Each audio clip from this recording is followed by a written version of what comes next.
Olá, sejam muito bem-vindos ao canal. Nós vamos falar hoje sobre as mães de crianças com autismo durante essa quarentena. Nossa, como tem sido difícil para todos nós vivenciar esse momento, né? E para as mães de crianças com autismo, isso tem sido mais angustiante ainda. A gente de repente muda a nossa rotina bruscamente, a gente está privado de sair, de fazer nossas atividades, a gente está privado de trabalhar. Algumas pessoas perderam o emprego, outros trabalham em casa, em home office. As crianças estão sem ir para a escola, algumas fazendo aula online, mas a gente sabe o quanto isso é difícil para qualquer criança, e para crianças com autismo isso tem sido muito angustiante na maioria das vezes. E os tratamentos foram interrompidos. E essa criança de repente desorganiza toda essa rotina que traz uma segurança para ela. Normalmente a criança com autismo, ela se sente segura, ela gosta de saber o que é que vai acontecer, né, durante o dia dela. De repente tudo muda. Eu tenho escutado algumas mães, ouvido as angústias delas e orientando, né, nesse período da quarentena. Tem sido muito difícil para elas. E uma das angústias é os sintomas novos que aparecem. Algumas crianças que tinham estereotipias, não tinham deixado algumas estereotipias, de repente as estereotipias voltam mais fortes. As mães, Priscila, meu filho, ele tinha aquela estereotipia, tinha acabado e de repente agora voltou e parece que voltou mais forte. Algumas mães dizendo também, Priscila, minha filha parece que desaprendeu a falar. Ela regrediu. Parece que ela desaprendeu. De repente agora ela está falando tudo emboloado. E será que ela vai voltar a falar? Outras mães muito angustiadas porque os filhos estão no tablet, no celular ou na televisão. Na maioria no celular, né, que é o mais fácil. Mas vidrado, né, no eletrônico. Não estão querendo nada, só o eletrônico. Algumas mães dizem, Priscila, eu não sei o que fazer, porque se eu tiro é horrível, porque ele fica muito angustiado. Nossa, quanta coisa acontecendo dentro de casa, né? E ainda mais essa mãe, normalmente, né? Além de fazer as atividades do dia a dia mesmo, as atividades rotineiras, almoço, alguns trabalham em casa. Os tratamentos foram interrompidos, mas existe aquele tempo sempre, né, que a gente orienta das mães, a família ficar com a criança, de estimular. Tá tudo misturado, né? A rotina mudou. Qual é a realidade que a gente tá vendo? As famílias mudaram também a rotina. Estão dormindo mais tarde, não tem hora para acordar, não tem hora para tomar café, para almoçar. Então, a criança também, inevitavelmente, ela vai acompanhar o ritmo da família. Se todo mundo está dormindo de meia-noite, a criança vai dormir também de meia-noite. Está todo mundo na casa, ela vai ouvir, né, o barulho, ela vai estar ali do mesmo jeito. Então, isso tem trazido também essa mudança, essa desorganização, né? Esse período, essa desorganização na gente mesmo. A gente tem comido mais, tem algumas crianças que a mãe está falando que engordaram muito porque tem comido demais, outros que ficam de um lado para o outro. E, nossa, as mães sofrendo com tudo isso. O que acontece? Existe aquele amparo, né, do acompanhamento multidisciplinar, né, da fono, do psicólogo, do médico, no dia a dia, porque essas crianças normalmente elas vão para os tratamentos, tem uma rotina durante a semana bem fechadinha, bem organizada. Às vezes todos os dias se sai para os tratamentos. Inclusive, às vezes é até difícil poder fazer algum outro tipo de passeio, porque a criança está o tempo todo indo para os atendimentos. Agora tem toda a oportunidade de poder sair, aliás, não estão nos tratamentos, de fazer outras coisas, mas não pode sair de casa. Isso é bem complicado.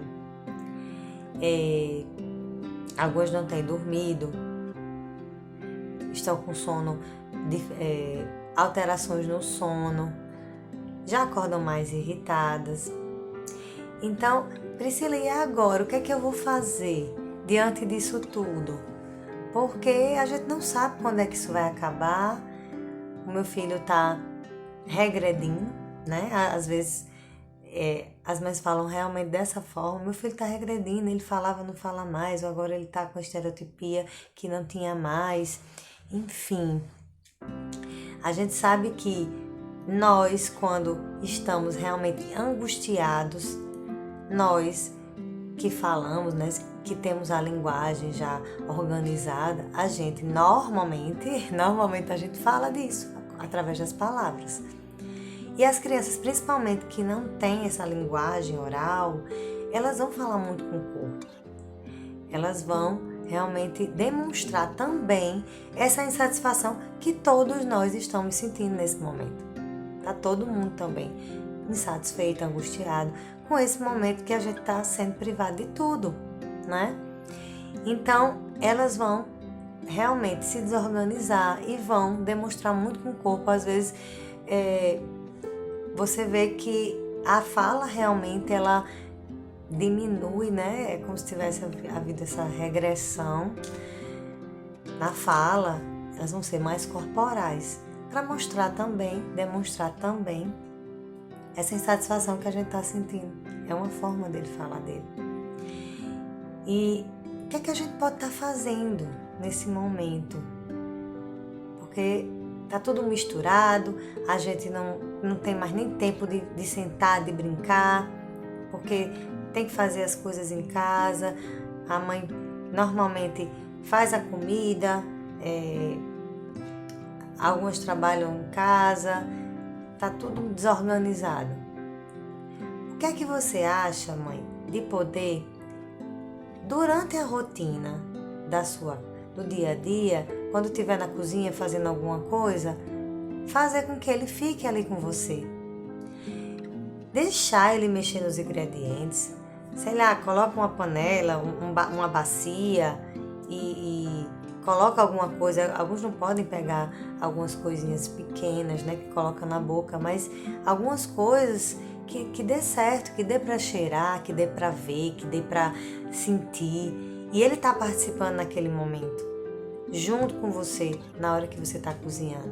Eu tenho que lavar o banheiro, eu não sei como é que eu vou fazer.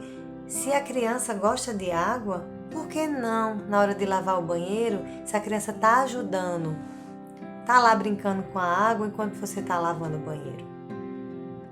São as possibilidades de agora.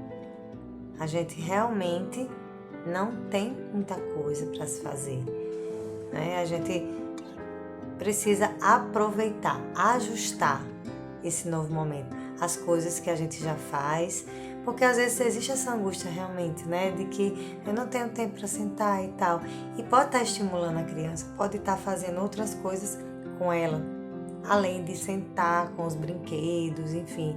A criança só está no tablet, no celular, por que não? Se não conseguir se colocar alguma coisa, oferecer alguma coisa, a criança se irrita, só quer ficar no celular, ele só quer ficar no celular. Então, será que não dá para ficar junto?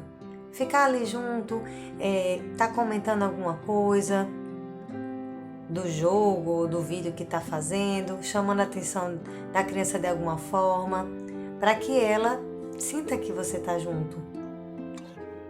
E isso aí é importante demais. Às vezes na televisão, tá vendo aqueles vídeos e ela fica lá sozinha. Não vou ficar lá porque ela tá assistindo televisão, já tentei tirar da televisão e não consigo. Fica lá também um pouco, né? E tá junto dela, tá cantando uma música com ela, tá mostrando alguma coisa que tá passando ali, falando do boneco, sei lá, daquele desenho que tá passando. Tentar se tiver havendo dança, dançar, convidar ele, chamar ele também para sair do sofá e dançar junto. Sabe, a gente precisa aproveitar esses momentos. A gente sabe que isso não vai ser para sempre.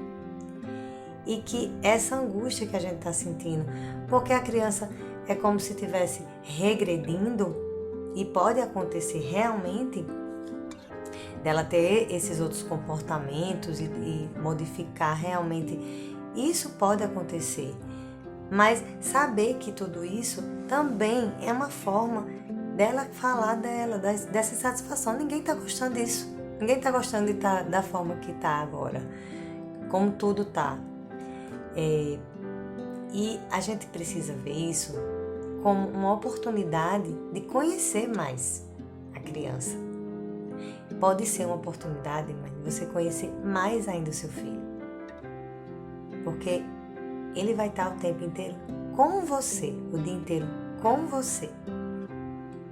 Durante a semana, a rotina era ir para os tratamentos, né? Às vezes quase todos os dias. Mas é uma oportunidade da criança estar mais próximo, da família estar mais junto. Não vamos ver isso somente como algo negativo. Inclusive, diante de tantas essas angústias que eu escutei, alguns casos não foram ruins, esse momento da pandemia. Algumas mães falaram para mim que, inclusive, as crianças começaram a falar nesse período e que começaram a compreender mais coisas da criança, começaram a conhecer mais a criança. Algumas crianças que eu já fazia acompanhamento, que ainda não tinham falado, começaram a falar. Nossa, como é que essa criança começou a falar num contexto desse? As terapias, a fono foi interrompida, a psicóloga, enfim. É importante diante de todos esses, cada criança é uma realidade, né? Mas é importante que diante desses comportamentos se continue o acompanhamento psiquiátrico para poder estar fazendo esses ajustes medicamentosos, né? Para que essa criança tenha realmente esse amparo, né? Porque a gente sabe que muitas crianças precisam realmente da questão da medicação. Mas nossa, não tivemos só coisas ruins, né? Algumas mães me falaram disso, que os filhos inclusive desenvolveram. Então, mãe, veja esse momento como uma oportunidade de conhecer mais seu filho, de estar mais junto, mesmo que ele esteja mais angustiado. A gente sabe que essas mudanças de comportamento podem acontecer, mas a gente sabe que isso não vai ser para sempre e que a rotina vai voltar. E aí vai se trabalhar de novo essa nova rotina. É importante que minimamente exista uma rotina, sem muito estresse, né? Mas haja alguma rotina em casa. Não adianta também dormir tarde, acordar tarde, não ter hora para tomar café, não ter hora para almoçar. Minimamente uma rotina. Para essa criança se sentir menos angustiada. Porque fica tudo muito solto. De repente, a criança não tem rotina nenhuma, não é? Então, a casa também, a família também pode estar organizando minimamente uma rotina. Ter mais ou menos a hora de acordar, de tomar café, de poder ir almoçar, a hora de brincar. Claro que tem dia que não vai acontecer, mas minimamente que isso já melhora um pouco essa questão dessa angústia, porque ele já tem uma ideia do que vai acontecer no dia. Então, vamos lá, vamos ver esse momento como uma oportunidade. Eu quero que vocês coloquem agora aqui nos comentários como tem sido esse tempo, como é que tem sido a vivência de vocês durante essa pandemia, as angústias, os avanços, né? Como eu falei, houveram alguns avanços, algumas crianças tiveram avanços num período tão difícil. Então, coloquem aqui nos comentários, tá bom? Um beijo e até a próxima!